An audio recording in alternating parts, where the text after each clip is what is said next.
Alright, so welcome YouTube. Today I'm gonna be making and reviewing 3 different dinner meals. Now, I just wanted to kind of just start making longer videos, so I'm just doing like 3 like making and reviewing 3 things in certain videos. But either way, I'm starting off with Pizza Sloppy Joe's for the first dinner. Alright, so for the Pizza Sloppy Joe's, you need a pound of ground beef, a cup of pizza sauce, a cup of diced pepperoni. Now, I do it into quarters, a teaspoon of garlic powder, a teaspoon of onion powder, a half teaspoon of dried oregano, and a cup of shredded mozzarella cheese. Now, I'm pretty sure I doubled it in the video, but the instructions are simple. You brown the beef, then drain the grease, then you combine the pizza sauce, the diced pepperoni, the garlic and onion powder, and the dried oregano. Then you mix it all together into the beef, then simmer it for 5 minutes, then you add the mozzarella cheese into the mixture, then you cook it until the cheese is melted into the mixture. So I'll see you guys when I go to review it.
Alright, so YouTube, let's review it now.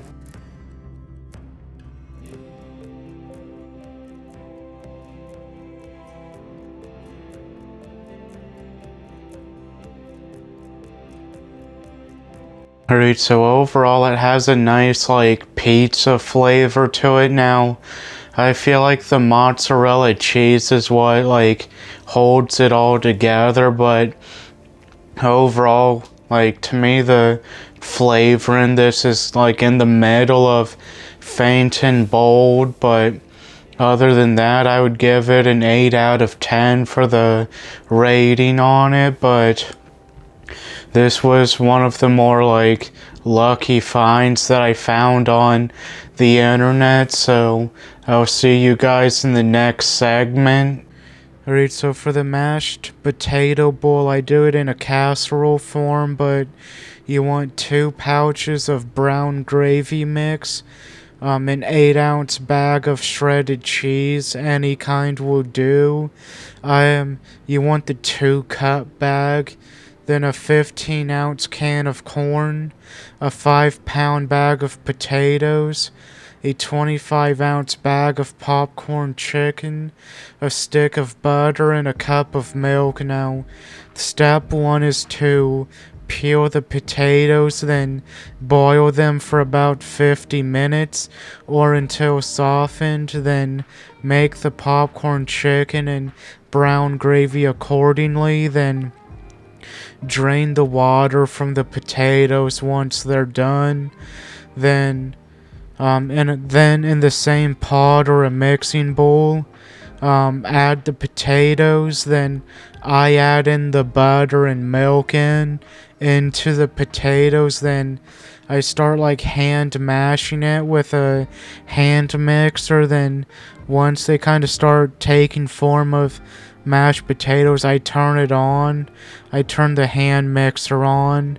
Then in a 13 by 9 pan, layer everything from mashed potatoes on bottom, then add the corn and popcorn chicken, then add the brown gravy and cheese on top, then put the pan in the oven for a couple of minutes until the cheese melts. Then you're ready to eat it.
Alright, so YouTube, there's what it looks like now. I know it doesn't look as good as it did in the baking dish, but now it still all comes out the same, so let's review it now.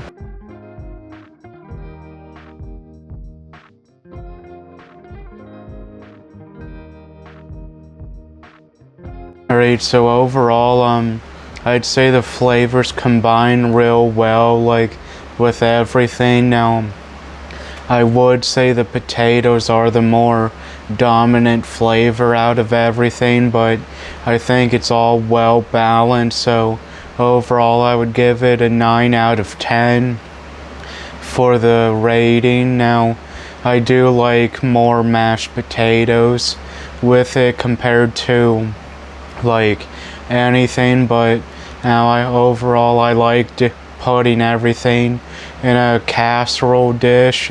Well, I guess I should have said baking dish and calling it good. So I'll see you guys in the next segment.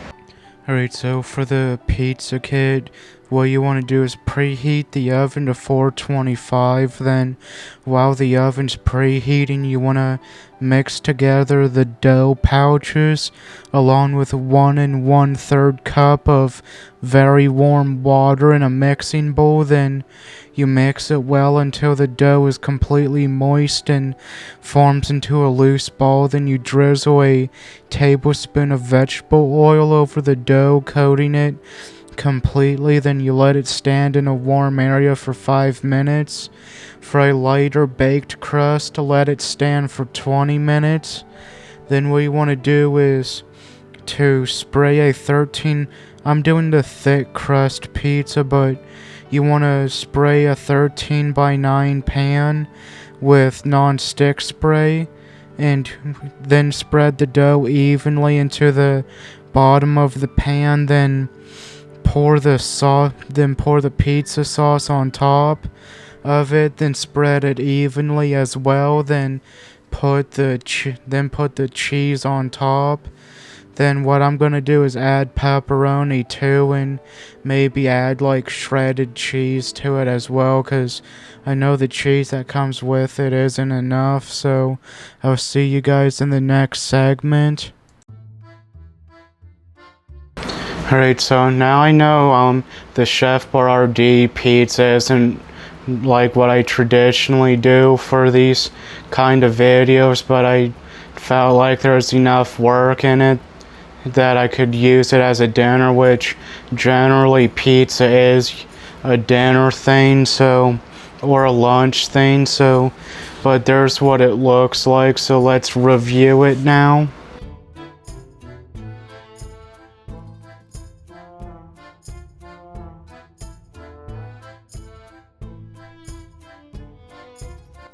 Alright, so overall the dough it had like a nice fluffiness to it, but to me it was like more dense than other pizzas that I have, but I do still love it and it's pretty good.